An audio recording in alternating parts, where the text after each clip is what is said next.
Maintenant, pour mettre en évidence l'influence de la concentration initiale sur une transformation chimique, on va essayer de faire l'expérience suivante, c'est-à-dire faire agir les ions iodures sur l'eau oxygénée.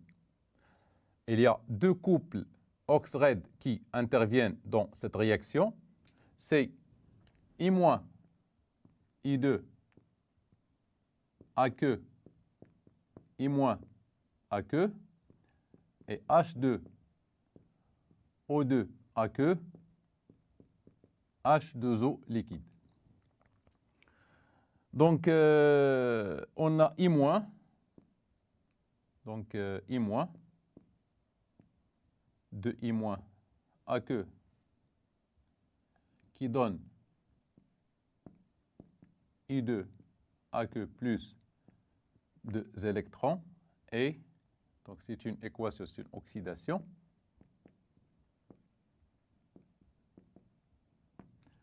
Et H2O2 O2 aqueux plus H plus des électrons qui donnent H2O liquide. Donc H2, donc ici c'est 2, ici c'est 2, 2O, 2O, donc ça reste 2 électrons, plus 2 électrons. Donc 2 plus 2 et O, 2O.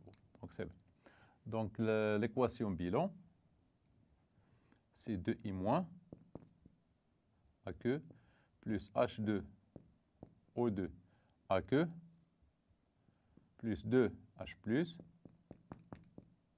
aqueux qui donne I2 plus 2 H2O liquide. Donc c'est l'équation globale.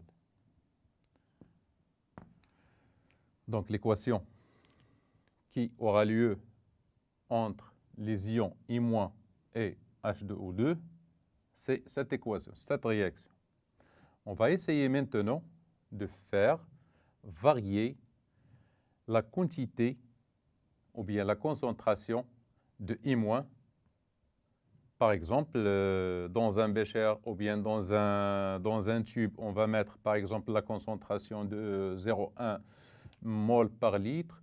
Par exemple, l'autre 0,15 et le troisième 0,2 et voir ce qui arrive, l'évolution de la coloration de I2 dans le système.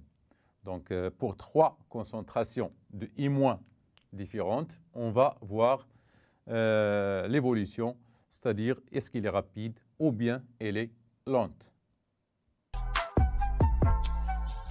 Nous avons résumé dans un tableau les résultats obtenus de cette réaction.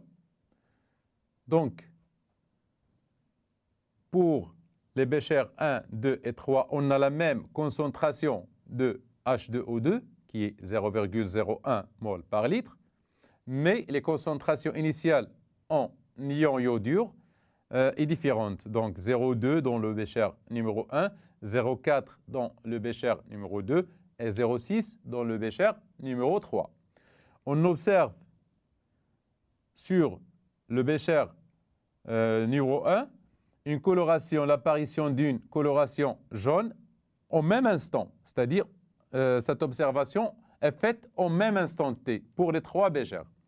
Donc pour le 2, une coloration jaune foncé, c'est-à-dire que la quantité d'iode ici, de I2, est plus importante que celle du bécher formé dans le bécher numéro 1. Et dans le bécher numéro 3, on voit une coloration brune, c'est-à-dire qu'il y a assez de d'iode dans le bécher numéro 3, plus que celle du bécher numéro 2, plus que celle du contenu dans le bécher numéro 1. Cela signifie que chaque fois que la concentration initiale d'un réactif ou des réactifs est importante. La durée de la concentration, la durée de la transformation est courte et la vitesse de la réaction est très rapide.